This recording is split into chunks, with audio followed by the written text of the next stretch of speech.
L'actualité à Nancy et ailleurs. La Filoche ouvre sa nouvelle saison culturelle avec un nouveau cycle, bien sûr, qui lui sera dédié à la magie et à la sorcellerie. Et pour nous en parler, nous accueillons en studio Thomas X. Bonjour. Bonjour, merci de me recevoir sur votre antenne. Avec plaisir. Vous êtes chargé de communication à la communauté de communes Moselle et Madon. La Filoche, c'est un lieu qui existe depuis 2010, où il se passe beaucoup de choses. Voilà, exactement. On fonctionne avec des cycles culturels. Et là, on lance notre nouveau cycle sur le thème de la magie et de la sorcellerie.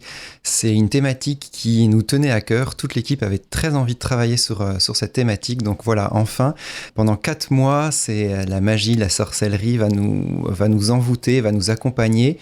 Et l'idée, c'était un petit peu de commencer notre programmation en entrant dans l'automne avec l'horreur, les frissons qu'on peut retrouver à Halloween et d'aller avec des événements pour ponctuer jusqu'à la magie et la féerie de Noël. Donc la soirée de lancement, ce sera le vendredi 20 septembre et cette thématique de la magie et de la sorcellerie va être déclinée de plein de façons différentes. Voilà, donc vendredi 20 septembre à la Filoche, on va avoir notre soirée de lancement qui va débuter par l'ouverture des expositions. On a 2 expositions, une qui s'intitule Magie et sorcellerie à la Filoche.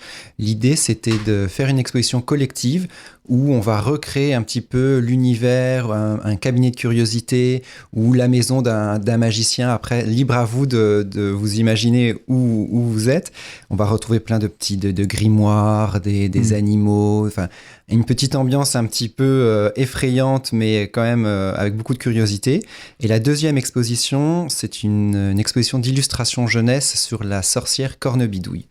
On va voir ces 2 expositions et ensuite, à 19h, on aura un spectacle qui s'appelle Les Bonimenteurs de la Compagnie du Grand Hôtel.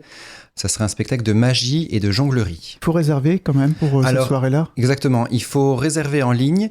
N'hésitez pas à réserver rapidement parce que la thématique plaît beaucoup et on a déjà des événements qui sont quasi complets.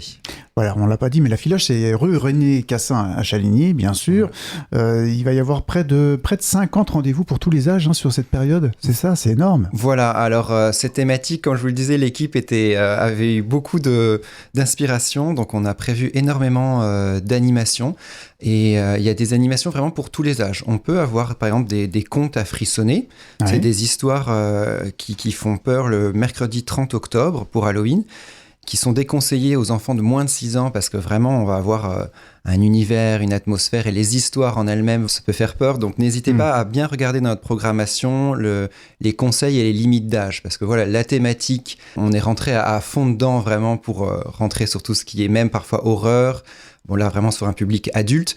Donc, n'hésitez pas à bien regarder notre programmation et à bien vérifier les âges avant de venir et vous inscrire. Au mois d'octobre, j'ai vu qu'il y avait le samedi 19 octobre à 15h, on va pouvoir se balader à la découverte des plantes de sorcières. L'idée, c'est de suivre une sorcière, en fait, qui va déambuler et nous faire voyager autour de la Filoche, parce qu'à côté de la Filoche, on est quand même près de la Moselle, on est sur les Hauts de Chaligny, enfin, il y a vraiment de belles balades à faire. Donc, on va accompagner cette sorcière Caramélis, qui va nous parler un petit peu des plantes médicinales, des plantes qu'elle peut utiliser pour concocter des potions magiques. Donc c'est vraiment une animation là pour le coup en famille à venir samedi 19 octobre à 15h.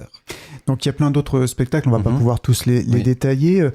Et la particularité aussi, c'est que les spectacles sont gratuits. Voilà, tous les spectacles sont entièrement gratuits. Vous pouvez réserver autant de places que vous voulez, autant de places que disponibles. Donc vraiment, c'est à 20 minutes de Nancy, n'hésitez pas à venir. Il y aura aussi un autre temps fort, on peut en parler, là, ce sera le 23 novembre, une journée carrément magie et sorcellerie. Voilà, donc en fait, c'est une habitude qu'on a pris à chaque thème, on fait une journée entièrement dédiée à notre thématique, donc là, ça sera évidemment la magie-sorcellerie, avec 2 temps forts. On va retrouver nos sorcières qui vont ouvrir un cabinet de voyance végétale, Vox Vegetalis ça s'appelle, et l'idée c'est un petit peu de lire l'oracle dans les plantes. Après, libre à nous d'y croire ou ne pas y croire, et on aura aussi un autre temps fort, c'est des lectures musicales, où on va avoir une jeune harpiste, Aline Merel, qui va jouer des morceaux de la musique du Seigneur des Anneaux, et il y aura en plus une personne qui lira des textes du Seigneur des Anneaux. Donc vraiment un autre univers. On aura aussi de la réalité virtuelle. Donc l'idée c'est d'avoir des jeux où on combat, où on se prend un petit peu pour des magiciens, des sorciers, mais avec des casques de réalité virtuelle. On aura une rencontre avec l'auteur de bande dessinée Benou, qui a créé la bande dessinée Petits Frissons. Et on aura aussi un événement avec l'artiste Julien Rivière, c'est de la peinture sur textile et de la sérigraphie. Et là, on va pouvoir aussi avoir des ateliers, on va pouvoir un peu pratiquer pour ces thématiques-là? Totalement, on va avoir plusieurs ateliers. Alors on va avoir des ateliers par exemple pour apprendre à faire des illusions d'optique en vidéo. On aura des ateliers, comme je le disais aussi, de peinture sur tissu pour créer des petites momies. On aura plusieurs escape games. Alors ceux-là, ils sont très prisés, donc n'hésitez pas à réserver rapidement sur la magie, la sorcellerie, sur le duel de magiciens un petit peu dans le style de Harry Potter. Donc vraiment, c'est une thématique très riche avec énormément de découvertes. On aura aussi des rencontres d'auteurs. On a 2 rencontres d'auteurs, une plus jeunesse avec Tatiana et sa petite sorcière écolo Miralda. Et on aura une autre rencontre d'auteurs avec Morgane Cossarieux qui écrit vraiment des livres d'horreur. On ne s'ennuie pas à la filoche, hein? Pas du tout, non. On est toujours sur les chapeaux de roue et on bouillonne d'idées pour notre public. Pour retrouver tout le programme, parce que là, bien sûr, il y a plein de choses, comment on fait? Alors, on va sur notre site la-filoche.fr où vous pouvez nous suivre sur les réseaux sociaux, La Filoche. Et on se retrouve au mois de janvier pour une autre thématique, j'imagine. Exactement, voilà. À bientôt, Thomas. À bientôt. L'actualité à Nancy et ailleurs. C'est sur Fudget. Pour y participer, contactez-nous au 03 83 35 22 62.